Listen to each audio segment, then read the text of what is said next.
دفاع نادي ريونيو او بطل ريونيو تامبونيز، لكن الدفعه موجوده لابو جريشه لريشه. اخر افراد عائله ابو جريشه، العائله التي دائما وابدا ما تمد الدراويش ونادي الاسماعيلي بافراد في منتهى المهاره، في منتهى التاثير في مدرسه الفن، في مدرسه الدراويش للفنون الكرويه. ضربه حره مباشره لنادي الاسماعيلي، اعتقد في مكان اكتر من رائع موجود عندنا بقى هنا في الدراويش. يعني لو قلنا هنقول كتير، احمد سمير فرج، عبد الله الشحات، محمد حمص، لكنها متطوحه يمين شويه تبقى عايزه واحد اشول. اعتقد احمد سمير هو اقرب الحلول للدراويش. احمد سمير فرج بالقدم اليسرى، الحائط واقف على بعد يمكن 7 ياردات. احمد سمير عملها هوبا، يا سلام عليك، 100 فرحت الاسماعيليه. احمد سمير، احمد سمير، هو ده الكلام يا ابو حميد. اول الاهداف، اول الغيث هدف. ان شاء الله الغيث جاي كتير، ان شاء الله الاهداف اللي جايه كتير.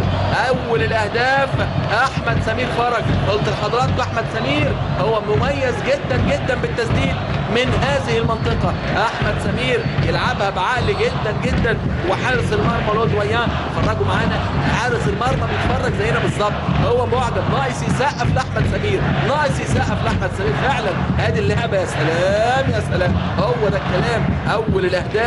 اول الاهداف احمد سمير فرج من هدف في منتهى الجمال. وجون ماشيل فونتين سجلوا الهدفين، و3-1 في مدغشقر. بولار برضو ومامادو ديالو ومحمد المدغري هم اللي سجلوا الاهداف. رمي التماس، ضربه غاليه في ضربه، هدف التعادل للتامبونيز. لكن هل فيها تسلل؟ هنشوف ونتابع. ادي بقى محمد المدغري المحترف المغربي، شوف اللعبه مره ثانيه. ادي رميه التماس، وادي ضربه الراس، ما فيهاش تسلل، الحق يقال. كان غلط عبد الحميد سامي. محمد المدغري يسجل هدف التعادل لنادي تامبونيز، وبيصعب الامور جدا جدا على الدراويش. في غفله دي لاحمد الجمل يهاجم من جوه الملعب، يفتح الملعب ناحيه الشمال حلوه. عبد الله الشحات ممكن يسدد، رجله تقيله جدا، يلعبها بينيه داخل المنطقه. احمد سمير، كوليبالي، عرضيه، هوبا،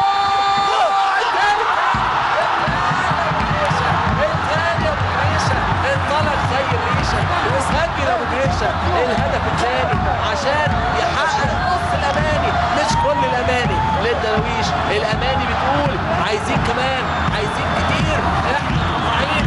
ادي بقى فرحه الجماهير، حاجه جميله جدا جدا، فرحه جماهير الدراويش بهدف ثاني زي ما فيش لنادي الاسماعيلي. محمد ابو جريشه، ادي بقى اللعبه، وادي تحت الفرصه. هو ما كانش هيدي حاجه، لكن عملها كوليبالي، وعمل بقى من الخلف منطلق زي ما يكون لابس طاقية لخفه. ادي بقى اول مره يستخبى محمد محسن ابو جريشه من الوضع طائرا، من الوضع مائلا، بيسدد، بيسجل هدف ثاني للدراويش، هدف ثاني عشان يقول لسه الحكايه فيها كمان. محمد محسن ابو جريشه بيسدد ويسجل هدف حلو جدا يضربوا بيها احسن فريق افريقيا. ضربه ركنيه للدراويش، لازم نستغل الفتره دي فيها انعدام وزن اللاعبي تامبونيز. ترجع ورا على طول، السنده والتسديده القويه، صاروخ الارض. احمد سمير، قاذفه صواريخ يا ابني، قاذفه صواريخ يا ابني، منصه اطلاق صواريخ، صاروخ بيسجل هدف ثاني جميل. لازم نستغل، قلت لحضراتكم الفتره دي هدف ثالث، احمد سمير هدف ثاني ليه في هذا اللقاء.